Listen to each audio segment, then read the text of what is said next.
Doctora Karina, Cari, buenos días. Nosotros somos integrantes del grupo 6. El tema que nos toca exponer es el reforzamiento positivo y negativo, y también lo que es el castigo. El grupo está conformado por las siguientes personas: Álvarez Sandra, Cárdenas Pamela, Dávalos Maricielo, Serrano Sharon y Alexander Velázquez. Voy a hablar acerca de la introducción. La conducta humana está controlada por los impulsos, que son las situaciones preexistentes, y por unas secuelas, que son las situaciones consecuentes. De esta forma, un estímulo definido causa una respuesta concreta, y a esta le sigue un efecto. De tal forma, el condicionamiento operante de Skinner hace referencia a influenciar en la persona proporcionando un premio o castigo. Asimismo, es dar a conocer cómo los reforzadores positivos y negativos han demostrado su valía en los diversos estudios realizados. De este modo, teniendo la información descrita, el presente proyecto tiene como objetivo contextualizar e informar al público acerca de los reforzadores, abordando temáticas iniciales dentro de los reforzadores y los castigos.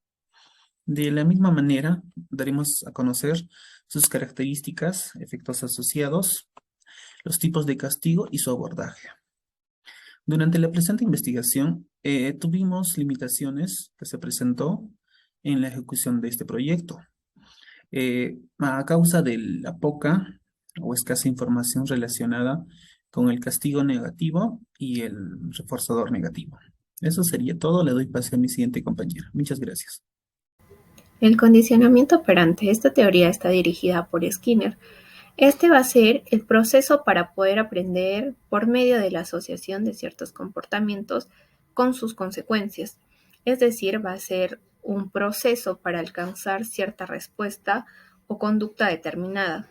Esto se va a dar a través de premios o castigos.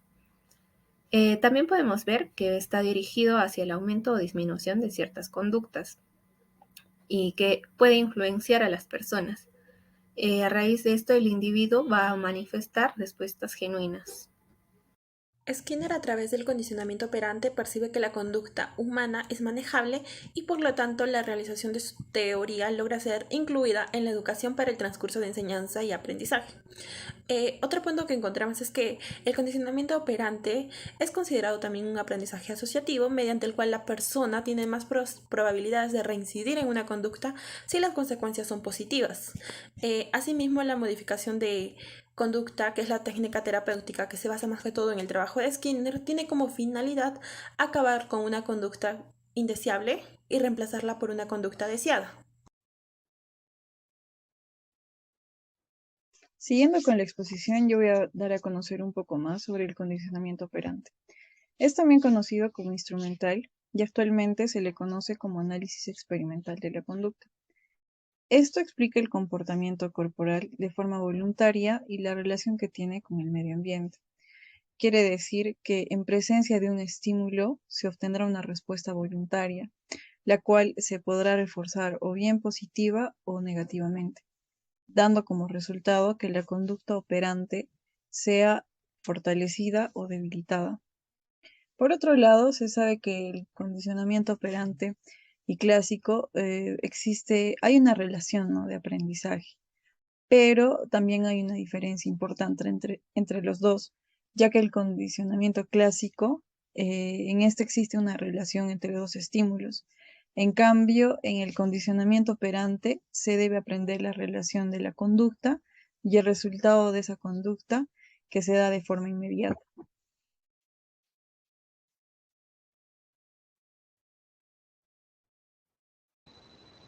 Continuando con la exposición, podemos ver que el condicionamiento operante tiene determinados elementos que lo diferencian del condicionamiento clásico.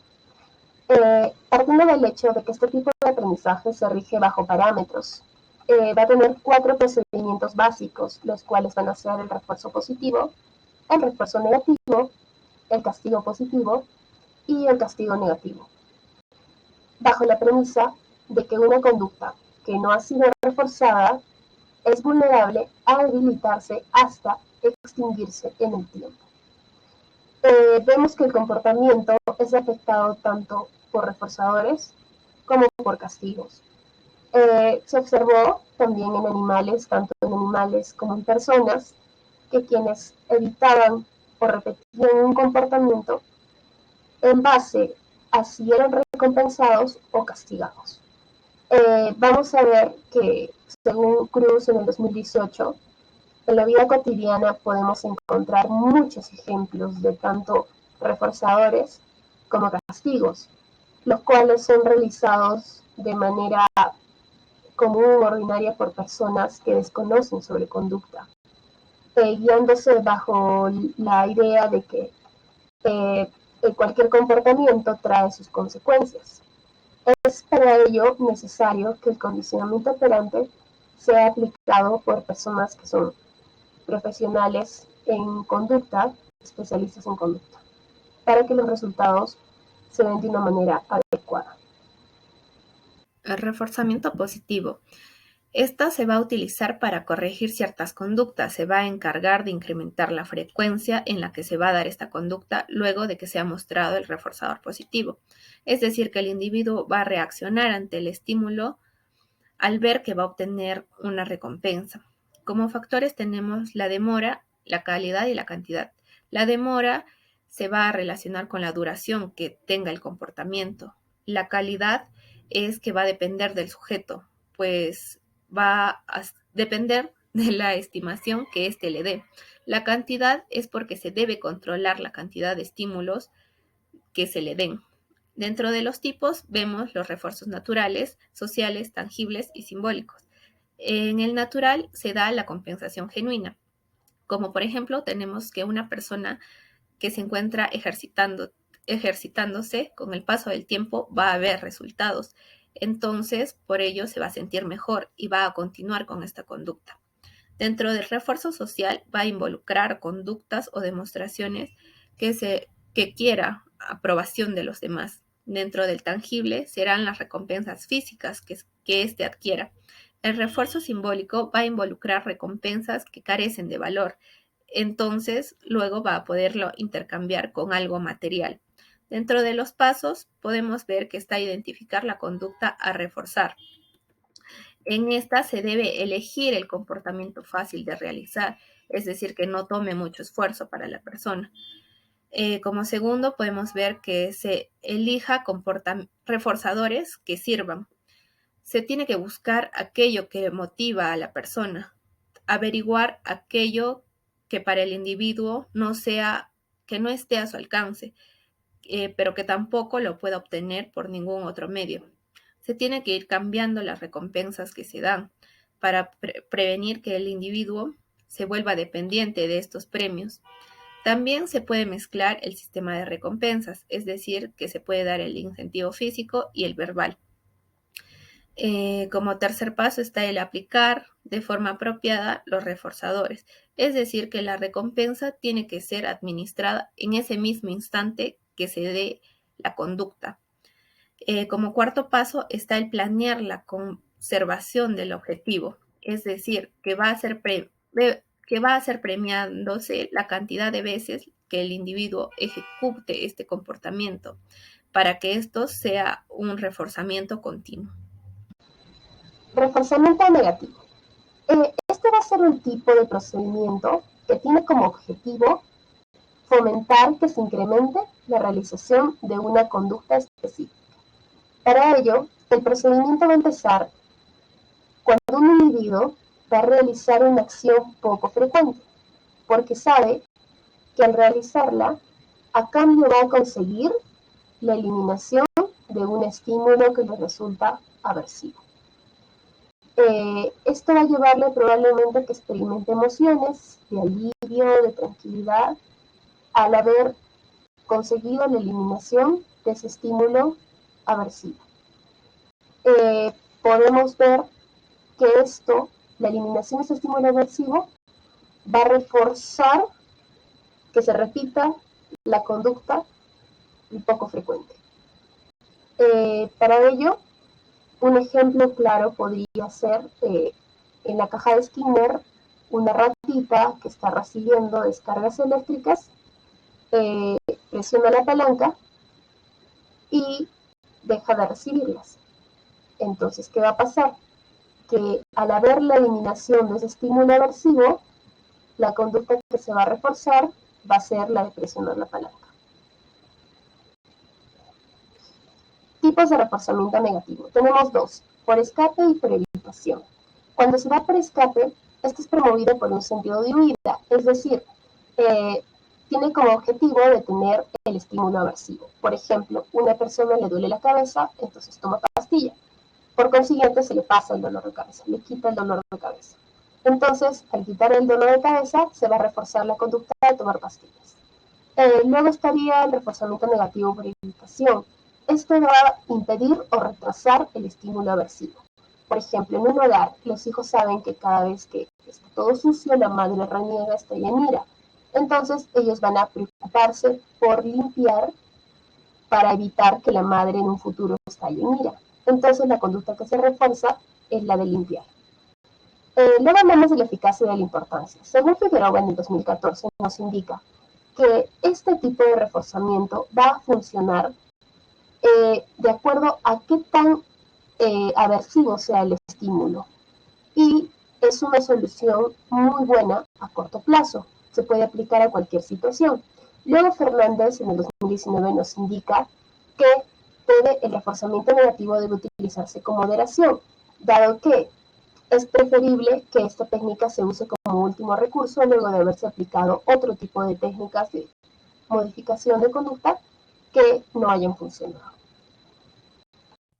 El castigo es considerado un modelo de técnicas de modificación de conducta que se fundamenta más que todo en la corriente del conductismo, precisamente en el condicionamiento operante. Por lo tanto, el castigo positivo se refiere más que todo a aplicar un estímulo desagradable a la persona ante dicha realización de una conducta desagradable, con la finalidad que el individuo logre disminuir la frecuencia. La principal característica del castigo positivo es cuando se utiliza de manera correcta frente a una conducta, siendo su función principal el de eliminar o disminuir los comportamientos no deseados. Por otra parte, el castigo positivo se diferencia del castigo negativo debido a que en el castigo positivo se sufre una consecuencia no deseada debido a que se le aplica un estímulo no desagradable para la persona. Sin embargo, en el castigo negativo, acá se produce el retiro de un estímulo agradable para la persona. Es decir, que en el castigo positivo se agrega un estímulo desagradable para así poder eliminar o reducir la frecuencia de un comportamiento inadecuado. Por lo tanto, por ejemplo, si un niño en la escuela tiene un mal comportamiento en clases y no deseamos que sea frecuente dicha conducta, entonces dejaremos que el niño realice un trabajo adicional. Por lo tanto, es fundamental que el castigo esté vinculado con la conducta inadecuada para que así la persona pueda agregarlo a su conducta. Eso sería todo de mi parte. Ahora le doy el paso a mi siguiente compañero. Siguiendo con la exposición, yo voy a hablar acerca del castigo negativo. Como definición, voy a citar a León en el 2018, quien dice que el castigo negativo es quitar un estímulo placentero con el objetivo de disminuir o eliminar una conducta. Cuando hablamos de castigo, hacemos referencia a todo aquello que usamos para reducir una conducta. Y en este caso, negativo no necesariamente se relaciona con algo malo, sino más bien con quitar o eliminar algo que sea agradable para un sujeto. Por ejemplo, cuando le quitamos el celular a un niño que no hizo su tarea, esto va a provocar en el niño desagrado. Entonces, el niño ya no va a cometer esta misma acción, ¿no? Con el objetivo de que su madre le dé el celular, ya que tener el celular en sus manos le va a provocar agrado. El objetivo del castigo negativo es precisamente reducir o eliminar estas conductas indeseadas. Y las variantes son dos, ¿no? El tiempo fuera y el coste de respuesta. En el tiempo fuera se considera como castigo negativo ya que se pierden reforzadores. Por ejemplo, cuando alguien es encerrado, pierde el contacto social. Y en el caso del coste de respuesta, consiste en quitar cierta cantidad de reforzadores luego de que aparezca una conducta en particular.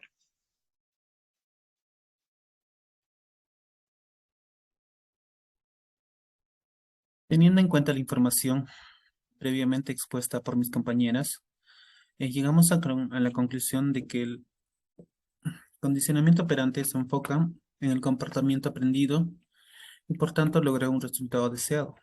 De igual forma que los refuerzos y castigos. De esta manera permite la asimilación de los reforzadores positivos y negativos. Otro aspecto a mencionar sobre el condicionamiento operante es la técnica del aprendizaje asociativo. Esto ocurre cuando asociamos ciertos estímulos o pensamientos que esencialmente motivan e impulsan el comportamiento, por medio del cual el individuo posibilitará ese esfuerzo.